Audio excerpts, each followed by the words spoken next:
வணக்கம் நண்பர்களே. இன்றைக்கி நம்ம ஆஸ்கா கார்டனில் என்ன பார்க்க போகிறோம்னு பார்த்தீங்கன்னா, கடலை செடி வீடியோ தான் பார்க்க போகிறோம். பாருங்கள், வீடியோ ஸ்கிப் பண்ணாமல் ஃபுல்லாக பாருங்கள். நம்ம ஆஸ்கா கார்டனில் இன்றைக்கி கடலை செடி சாகுபடி பற்றி ஒரு சின்ன டிப்ஸ் சொல்லலான்னு பார்க்குறோம்.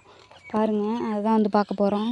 நீங்களும் கடலை செடி போட்டிருந்தீங்கன்னா வீடியோ ஸ்கிப் பண்ணாமல் மறக்காமல் ஃபுல்லாக பாருங்கள்.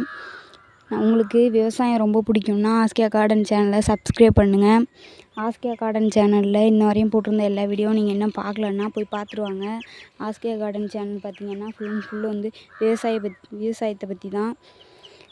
ஆஸ்கா கார்டனில் பார்த்திங்கன்னா இன்றைக்கி கடலை செடி அப்படின்னு சொல்லக்கூடிய வேர்க்கடலை, நிலக்கடலை செடியை பற்றி தான் பார்க்க போகிறோம். இந்த கடலை செடிங்க எல்லாம் பார்த்திங்கன்னா இப்போ நான் காட்டிகிட்டு இருக்க ஆஸ்கா கார்டனில் இருக்க கடலை செடிங்க எல்லாமே சாகுபடிக்கு தயாரான கடலை செடிங்க. பாருங்கள், அந்த சாகுபடிக்கு தயாரான கடலை செடி எப்படி இருக்கும்னு உங்களுக்கு ஒரு நிமிஷம் ஜூமில் காட்டுறேன் பாருங்கள்.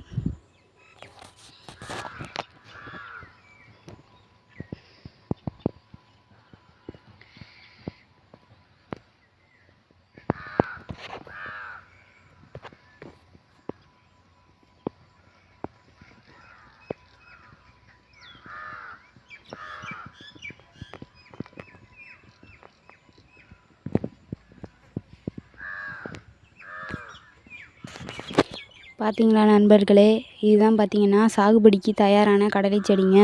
இது வந்து பார்த்தீங்கன்னா இன்னும் ஒரு 10 டேஸில் இந்த கடலை செடிங்கெல்லாம் சாகுபடிக்கு தயாராகிடும். இந்த கடலை செடிங்க எல்லாமே சாகுபடி செய்ய போகிற கடலை செடிங்க.